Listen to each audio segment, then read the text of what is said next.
Comme un cri, je t'envoie tout l'amour fermé en moi. Vers ta lumière, dis de moi, j'ai besoin de toi, j'ai besoin de toi. Qu'est-ce qu'on peut faire? C'est des choses à mettre en route pour éduquer tout en restant fraternel, quoi. Pourquoi ne pas mettre des ordinateurs en maison de retraite pour les personnes âgées? Ça les distrairait. Et puis des jeunes qui vont dans les maisons de retraite pour apprendre les personnes âgées à se servir d'ordinateurs. Les échanges, c'est qu'il y a beaucoup de personnes qui vivent des merveilles, mais aussi des fragilités.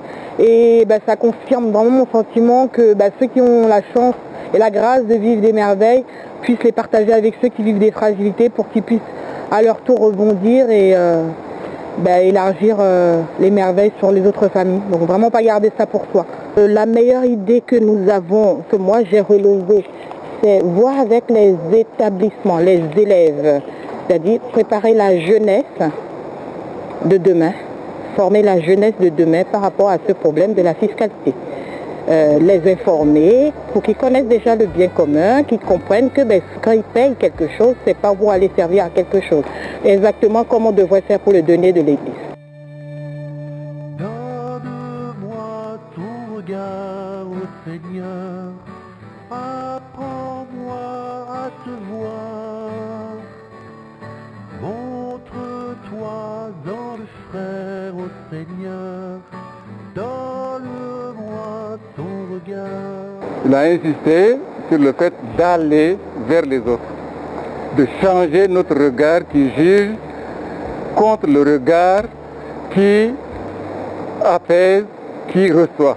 C'est le tag qui était sur la porte de l'église. C'est ce tag « Ouvrez la porte, Dieu appartient à tous ». Et ça a été quelque chose, et moi, ça m'a fait réfléchir en disant que pratiquement nous tous, nos portes sont fermées. Et j'ai pensé à nos portes, il faut ouvrir nos cœurs en fin de compte. Les portes, j'ai pensé au cœur, qu'on s'ouvre aux autres, on n'est pas assez ouvert aux autres. Où on dit qu'il ne faut pas juger les autres, et qu'il ne faut pas s'accentuer sur les crimes qu'ont commis certaines gens, car nous sommes, on fait tous des erreurs. La parole d'un des prisonniers qui disait tout simplement qu'il était bon d'essayer de vivre l'évangile, même si on se trompait, car il est mieux d'essayer que de ne rien faire.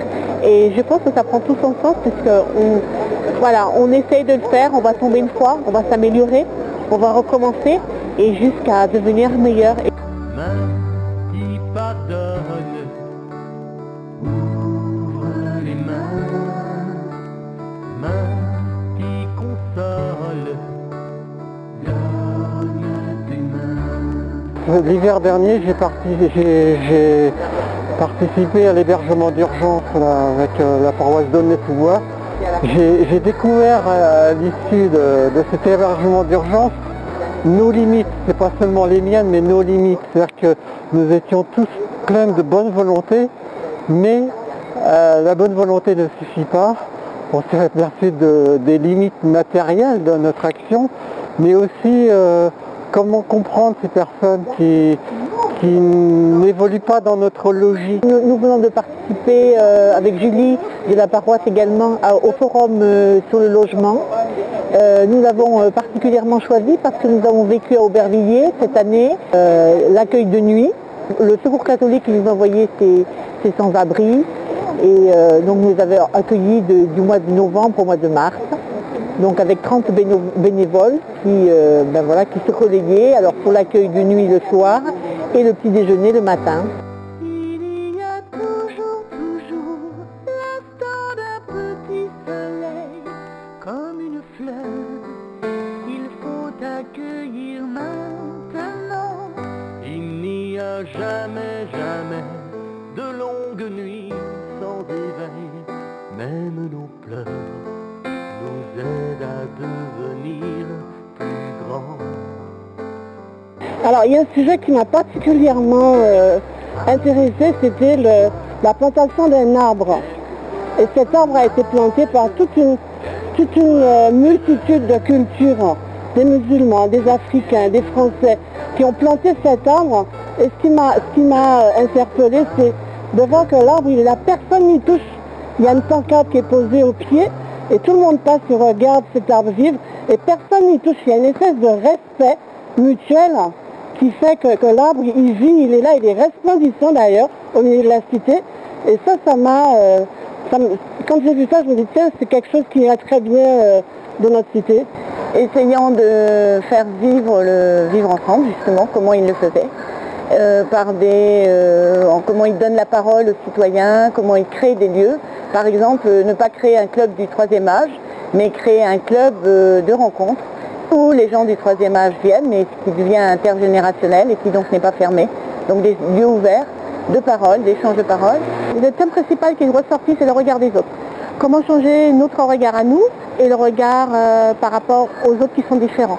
C'est-à-dire les personnes qui sont handicapées, malvoyants, ou les personnes qui sont plus fortes physiquement. Comment changer nos regards? C'est ce qui a été retenu dans c'était l'idée principale. Je suis déjà très touché de voir que je fais partie d'une famille, que tous ceux qui sont avec moi, ce sont mes frères. Et cette fraternité, ce partage sans frontières m'a beaucoup marqué. Par rapport aux frères, la fraternité, bien sûr, le diaconia, et puis toute la force qui est dégagée, toute la foi qui se dégage. Il faut vraiment venir ici pour comprendre ce qui se passe en fait. Il faut le vivre pour le transmettre après. Bon, il faut être conquis, et je crois que je suis conquise, donc ça va aller tout seul. La fraternité, aller vers les autres, avoir de la douceur avec les autres.